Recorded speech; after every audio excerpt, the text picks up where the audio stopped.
Can you truly separate the mixing process from the production process, or are you always mixing as you produce?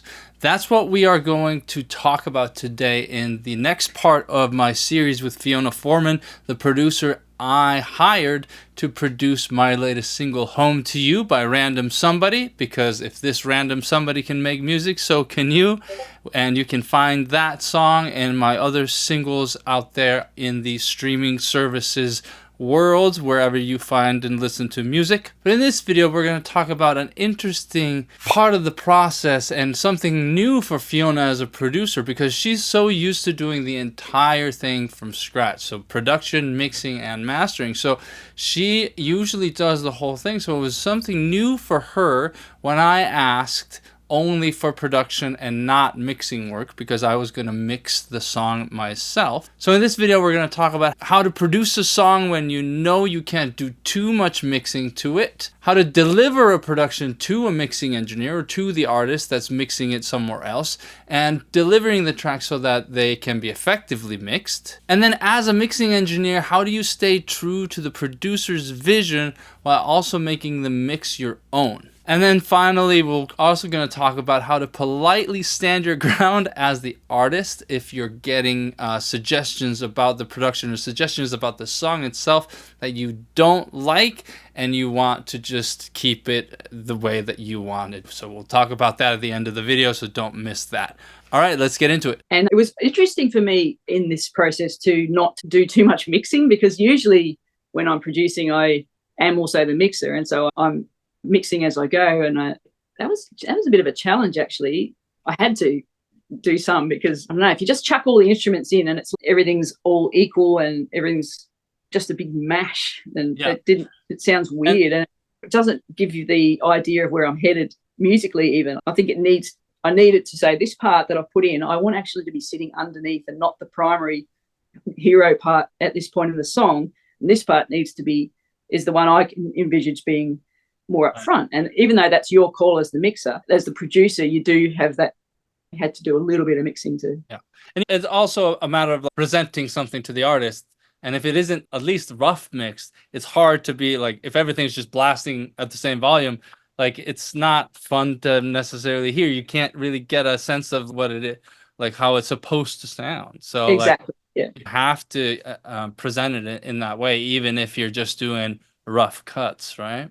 Yeah, that's right. And it was where's that line for me as the producer that usually mixes my own stuff, is where's the line? Like I can hear, I would turn this down a little bit and I'd sit it over on the left or the right, and I'd cut out all the lows of that part so it sparkles a bit, or all those decisions. I'm thinking, actually, no, I'm not supposed to make those decisions. That's for Bjorgman to decide. But I'll just, where do I stop? Right. And I'll tell you, I actually, because, and we're skipping ahead a little bit here, but I want to talk about it, is you did send me, so your deliverables were amazing, because it was both the dry tracks, so all of the recordings, all of the tracks that you recorded, plus all your effects and all this sort of stuff. But then you also sent me what your vision for what they are supposed to sound like. And I believe like there's some filter automation in certain parts and things like that, automation volumes and stuff that you felt like needed to be in there. And I honestly took most of the wet tracks, and that's what I mixed. Because first of all, and then I recorded my lead vocals on top of everything. And at that point, it was like 96 tracks of the wet tracks. So if I had mixed the tracks that were all dry and I had to fit and create reverbs and effect sense for all of those, it would have been my CPU probably would not have been very happy. But so I think only a handful of tracks were the dry tracks. So you had a combined bass track, which was like always grungy. And I initially started mixing it that way. And then I was thinking, all right, I need more low end here or whatever. So I started digging into the dry tracks, and I noticed that the bass track was like 3 tracks. It was the distortion, the bass guitar clean track, and then your sub or your synth part. Yep. And I was like, oh, this is perfect. I will mix these 3 tracks instead, because it allowed me to make the bass cleaner in the verses, and then I put the overdrive in the choruses and stuff like that to create a mix by arrangement at that point. Yeah, and they're the sort of decisions that I wanted to make while I'm working. But no, actually, it's not my role in this song. It's not my role to make those decisions. So that's why I sent you, like, I didn't make those decisions, but I gave you the opportunity to make those decisions by sending options. Yeah. Right. Yeah, very cool. And so, before the mixing starts, so at the end of it, the final additional production that you did were vocals. Yes. And that was really interesting, because you said, oh, I have some ideas for vocals, I can throw them on there. And at that point I was like, hey, give them to me. Like, I can always mute them, and I can always figure something out. But like, I'd love to hear what you got. I'd love to hear what you have in mind, because this is going so well. I'd love to see where it goes from there. And then you send me the vocal tracks and whatnot. And that's, when you look at the session, that's a lot of vocals. Yeah. And I said to you, I'm not a vocalist either. I can sing. I do backup vocals at appropriate times, but I certainly don't consider myself a lead singer. But I do hear harmonies, and I've gotten a lot better at hearing counter melodies and things. And I thought, we could try that. And auto-tune's my friend. And so I enjoyed just coming up with some.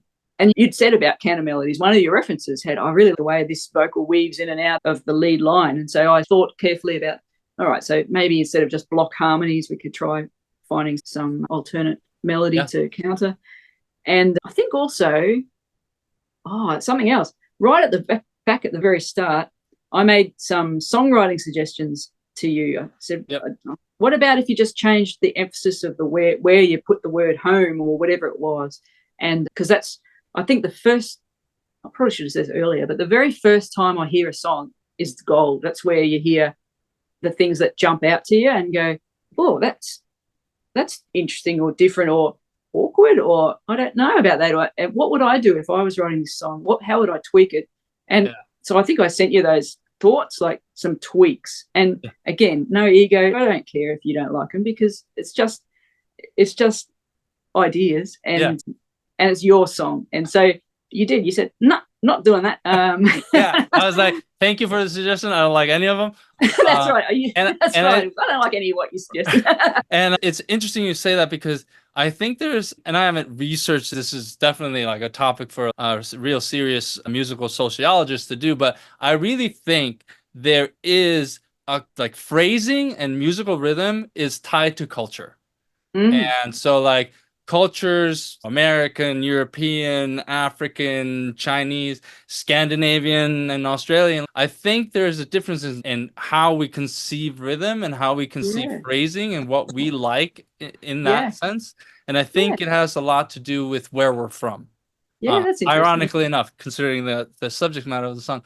But I think that it's, especially when it comes to, I think in Icelandic, the emphasis of words is always on the first syllable.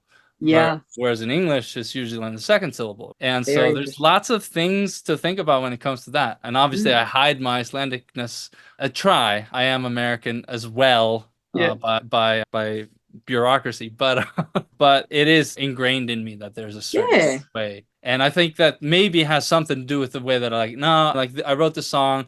This is really the phrasing that I like am wedded to again.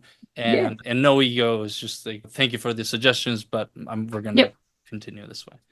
Yeah, exactly. Yeah. So having remembered that discussion, maybe I think it was home to you, just the emphasis, as you say, coming on back home to you, and I was wanting to go back home to you, or something like that. And so I came up with the counter melody with a more longer, because the thing that was bothering me was back home to you. I felt like the word home was quite short in the phrase, and that was actually the core concept of the song. And so my counter melody was going back home to you, so the words were elongated, and it met your sort of wanting something weaving in around, but it also elongated the words a bit, which maybe selfishly made me feel like it felt stronger, the home was more Yeah. foundational in the chorus there. Yeah. Interesting, hey? Yeah, it definitely made for a much more interesting part, because it's a friend of mine said, "Oh, it sounds like a 3-minute chorus," because apart from the verses, every other part sounds like another chorus Yeah, yeah, yeah. in that sort of Yeah, way. And the back home to you is like a refrain of sorts into the verse again, but it is like the main tag or whatever yeah. you want to call it. It's the And core concept, isn't it? yeah, The concept totally, part of it. But totally. yeah, yeah. And I think that the like what you did made the part bigger and more interesting. But when you sent it to me, I was like, huh, that is interesting. I'm not sure how I feel about that, but let's leave it. I'll deal with it later. Yeah, yep. And then when I started mixing it, I just imported all the tracks, started working on stuff and whatever. And I couldn't not have it anymore after having listened to it. I was like, it's just like the hook. It just made it such a stronger hook. Yeah. Isn't that funny? Yeah, And exactly. that's what I love about collaborating is you have two creative brains, creative souls, and you combine them and you end up with more. 1 + 1 is 3. Right. I would never have imagined doing that, and you would never have imagined doing that. Put them together. That's actually really cool. Yeah. I love Yeah, it. for sure. And so, yeah, and at the end, like what I got from you was like exactly what I was looking for. I didn't know what I was looking for at the time, but what we ended up with was just like a really cool version of what I had in mind. That's Um, amazing, isn't it? Yeah. It's yeah, like been a journey around, and we got there. totally. Yeah, and I love that a lot of people say that to me. Artists say, "I got this bit of it's a blurry, ethereal vision of where the song should be." You never ever have the end result totally in mind at the start, do you? Like No, you couldn't have perceived the song sounding exactly as it is right now in your head at the very start. Yeah, it's just fascinating yeah, journey. totally. And so what we ended up with was like there's a bass part. And then there's definitely quite a few guitar parts, some rhythm, some lead, some sort of in and out parts, or the accent parts, like a delayed part, staccato part, that I spent a long time trying to make sure that everything could be heard, like at least enough, because at the end of the song, there's so much going on. Yeah, it's huge. So we'll leave that for today. But in our next video, we're going to talk about how to create interest in your productions by using risers and effects and sort of sounds during transitions from one section to the other, a pre-chorus into a chorus, for instance, to create sort of impact and ear candy that the listener really loves hearing and makes them sometimes want to listen to the song again, which is something that you want if you're making your own music. You want people to like the song enough for them to hit play again. So that's what we're going to be covering in the next session. Stay tuned for that. Please remember to like and subscribe so you don't miss the next video in the series. Thank you so much for watching. I'm Björkman from Audio Issues. Take it easy.